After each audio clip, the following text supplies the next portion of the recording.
What is happening, y'all? Welcome on back to our Elden Ring coverage. In this game, we are finally making our way underground.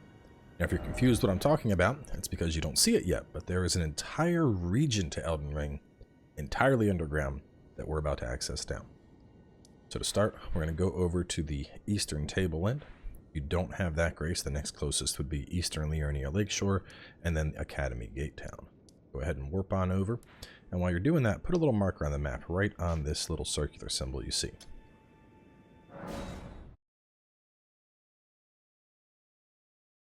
There are a couple different ways to get to the underground region, and there are three, technically four if you consider the separation portions to the underground regions. So this first one we're going to is known as Ainsel, and then there's Shifra, and then there is Deeproot Depths. Deeproot we won't be to for quite a while. Shifra will actually be visiting in the next part of the series, but for now we're going to go get started on Ainsel, which is actually a two-parter. There's a portion of it we can do right now, and then a portion of it that we won't be able to do until later as part of the Ranni questline. You can see that guy's very unhappy that I rode past him. That's fine. Once you get on in here, we'll head on down to the Ainsel River Well. This is a fairly long elevator ride, but brings us to a very cool area.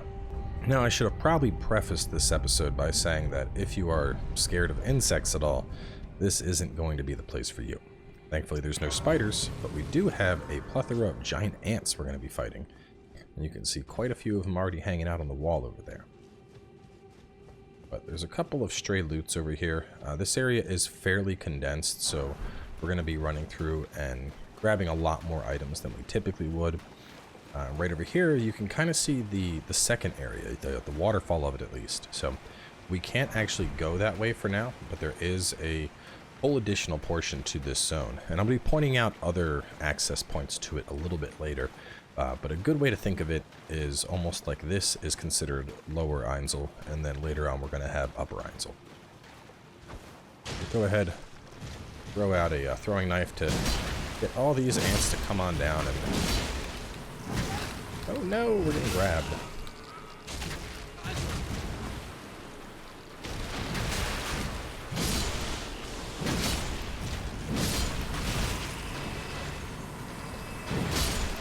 There we go.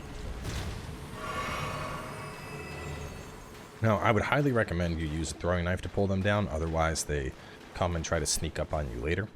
I'd also suggest putting on your lantern, as it is fairly dark in here. See another ant just up ahead, another ant around this corner.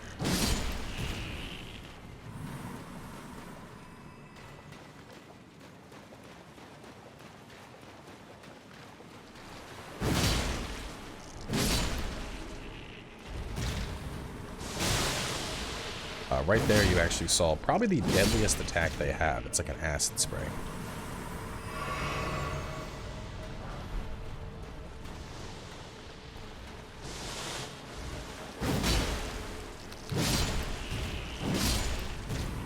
Man, this sword. I never knew it had such fantastic exterminating prowess. It's just cutting through these ants.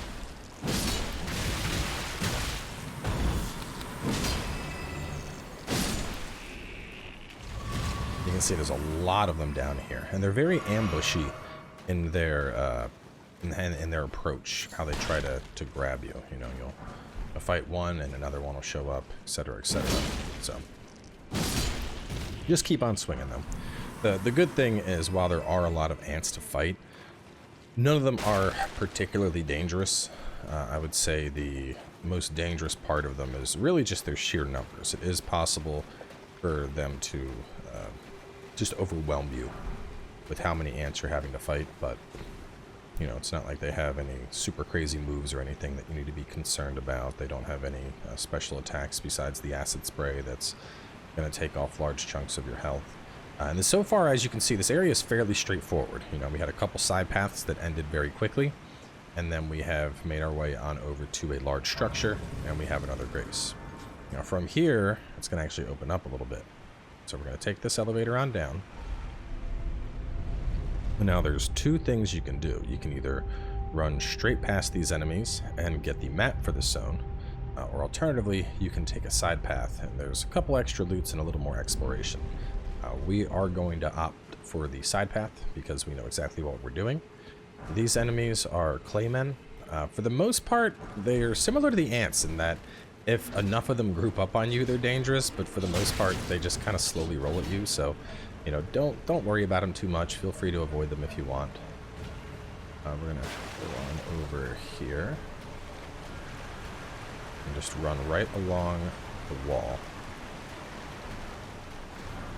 That's the first loop. And now you can see all of these guys are now coming on into the water, which is great because they're grouped up that much easier. Makes it easier to avoid them. We group them all into that corner. Take this little side path. And this would take us to the same way as that entrance path would take. It's just this is going to take us into a little side portion of the zone. So.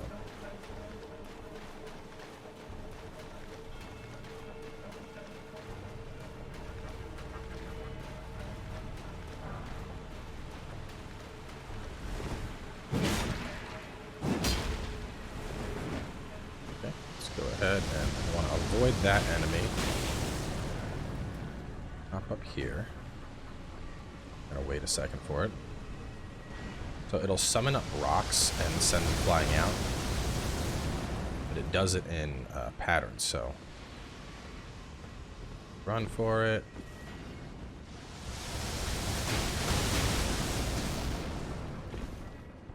Up and up and up and up. I'll top on off.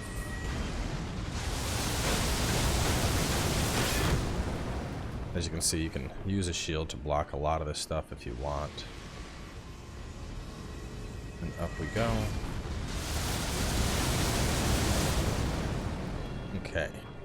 Now, I'm just going to hang out here. It should come a little closer. Every time it's going to do the rocks, I like to get behind the pillar. Come on. There we go. One big hit.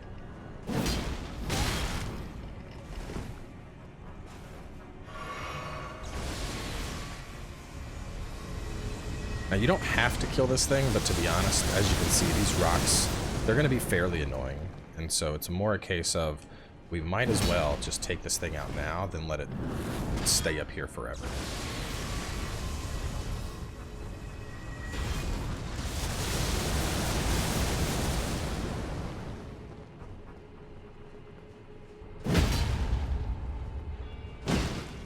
There we go. Probably finish it with a throwing knife at this point. Beautiful. So you get a fair amount of runes for taking that thing down. But most importantly, now we don't got to worry about it, you know, just shooting rocks at us constantly, which is fairly annoying. But after taking that out, we can come on over here. You'll see there is an area that we're able to drop on down. We'll drop on down again. And then we'll pick up this smithing stone. Should have quite a lot of level 3s now, enough that we can probably get a level or 2 on our Zweihander. We run on in here, and we get the map. So, looking at the map, this is where we started from, or actually no, this is where we started from, and this is the area with the waterfall that we couldn't pass. So, that little side path with the ants, did some ants, went up here, went up, grabbed that. As you can see, instead of going this way, we cut through over here and took the path up to that enemy. Now from here, we're going to kill some more ants, and then make our way over here to where we will encounter a boss. But there's still a ton. There's a ton of stuff here. You can see there's all this and all this and all this. And that's what I mean by an upper and lower Ainsel. We can't get to a lot of that stuff for the time being. Now over here, we do have a merchant that's down here. Of course, we have another celestial dew. He also offers stimulating and thaw frost. This is for frostbite and sleep.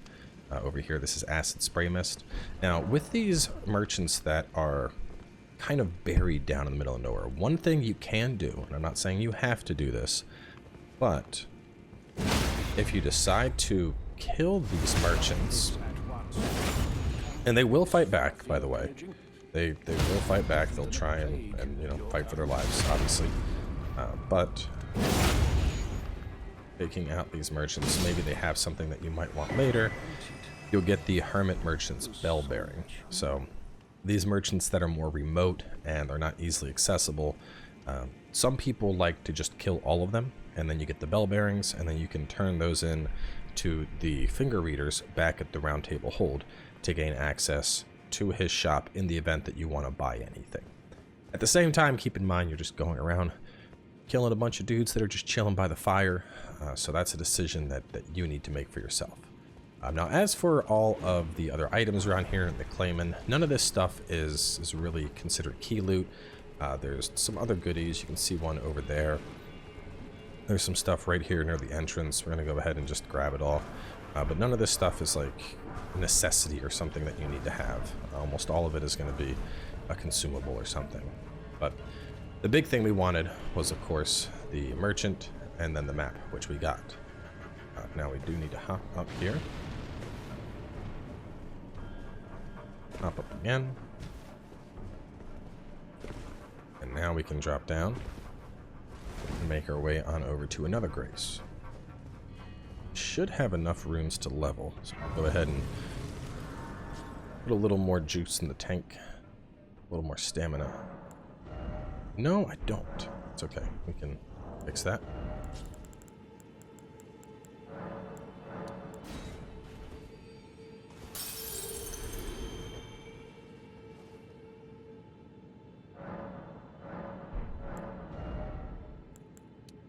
Probably going to take my endurance to about 25. It's a good amount, I feel. So from here we have some more ants that we're going to have to take out.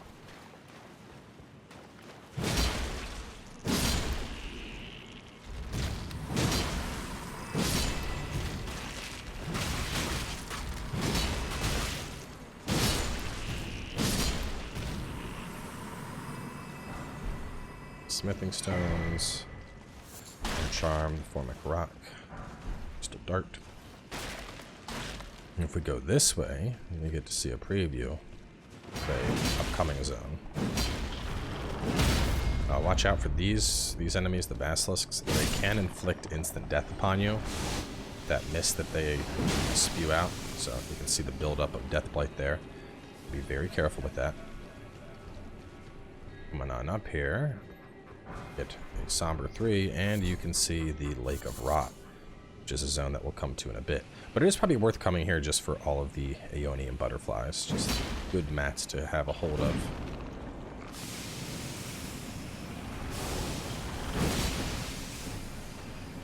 Go ahead and grab the soap, and then quickly run out of there. As I said, be very careful. That death buildup, it's considered an instant kill. So if it builds up to where that meter is filled, you have a rather grotesque death that occurs with, I guess, thorns spiraling out of your character. Not a fun circumstance.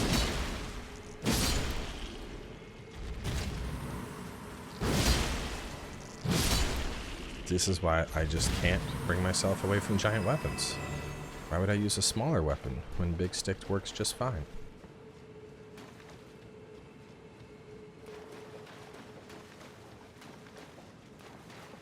As you come to the split, left is where we're going to want to go, but, or excuse me, right. Just a little directional mix-up there. But yeah, we grab the mushrooms, then we go on over to the right, grab that little guy, and then there's a hole right here we can pass through.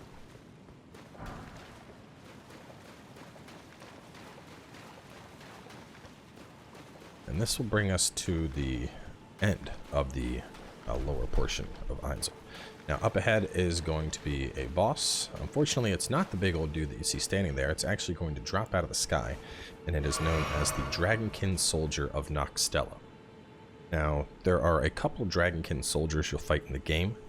They are very big, roughly the same size as giants, maybe? Or they might be a little bit smaller than giants, but they're bigger than trolls. So they are large enemies. The most difficult part of fighting them is really just getting a good spot to hit them. So I do highly recommend using Ashen Summons here. if nothing else, just so that it serves as a distraction so that you can actually get some hits in on this thing. So we're going to go ahead, summon up Arcade Mercenary, and then we're going to run on up and start beating this thing's ankles. Now, at 50%, the Noxtella Dragonkin Soldier, this will actually grow some wings and start doing some frozen lightning spells. We will talk about that part of the fight when we get to it, but for now, just focus on beating on its ankles. It has very, very large sweeping attacks, as you can see with the arm there. Most of them are fairly easy reads, so they are easy to dodge. But like I said, the hardest part of this fight is really just the camera. It's staying at a spot where you're actually able to hit this enemy. And you can see it's plunging its hands into the ground and pulling them on out, doing those large bursts. The camera is by certainly the most difficult portion of this fight. So here's the frozen lightning portion of the fight. It's going to knock us away. He now has wings.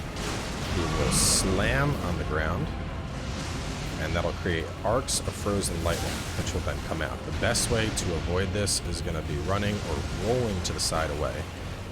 If we're lucky, he'll jump up in the air and he'll fly at us, just time it, and roll through it.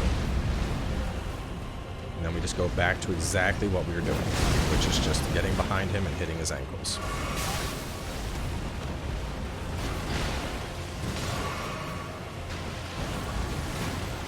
Unfortunately, there's really no like easy reads on this enemy, like, you know, forcing his head to be exposed for a big hit. A lot of it is just timing your dodges and getting in and hitting him where you can. One of the downsides of the larger enemies that Souls games, Elden Ring, are known for is that you have fights like this where it's a battle against the camera. But either way, you take him down and you obtain Frozen Lightning Spear and a trophy. Frozen Lightning Spear, I actually really like the aesthetics of that spell. It's super cool. It can cause frostbite, can also do some damage. Unfortunately, kind of hard to land. And we get an extra reward for taking that enemy out over in this treasure chest, a Great Ghost Glovewort, which is a max tier upgrade material for Ashen Summons. Now, that's not going to be the last of the Dragonkin soldiers that you're going to fight, but after you've experienced this one, the rest of them aren't going to be all that much more different. So having an idea on taking that one down will, of course, give you an advantage moving into the future. But from there, grab the Grace, and that is going to wrap things up for this portion of Ainsel. Now, there's obviously a lot to this zone still, and that's going to be stuff that we don't have access to for the time being. Instead, we can show you another portion of the underground map, because as you can see, only a chunk of it has been uncovered.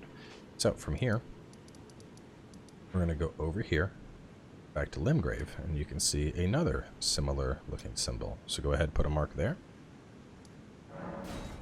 We'll warp on over to the Third Church of Marika, and from here, we're going to run on south to bring you to the second underground portion, which is going to be what we're going to focus on in the next part of this series.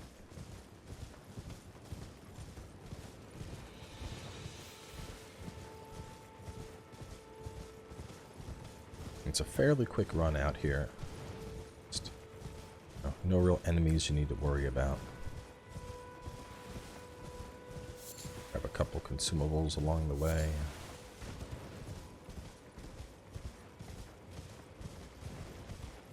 And what's funny is you can actually come down here extremely early. I mean, if you think about it, we were over here, I believe the second or third part of this series, but we had ignored this until now. Here's the Shifra, which it's actually Irish or Gaelic. It's a name that used to be very popular for little girls, and I don't think it's used as much these days because of the difficulty in pronunciation of it. But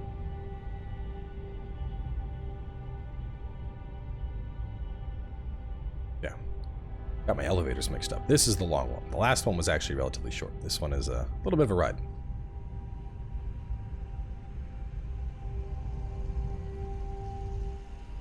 But I do like this one because taking this all the way down brings you to probably one of the most beautiful areas in Elden Ring.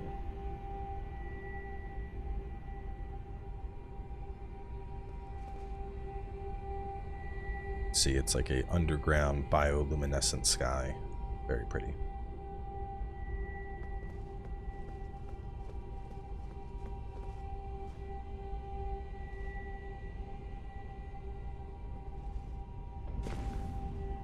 Welcome to the Schiefer River. So we're going to wrap things up on here. In our next part, we're actually going to be tackling this area in full. There's quite a lot to do down here, and similar to Ainsel, we're actually not going to completely finish off this area for now. There's a whole upper portion to this area that we can't access for the time being. But if you want to explore a little bit, feel free to. We have a grace right here. There's a couple little goodies that are kind of stashed away in this initial zone. So thanks for tuning on in, and we'll catch you soon as we continue.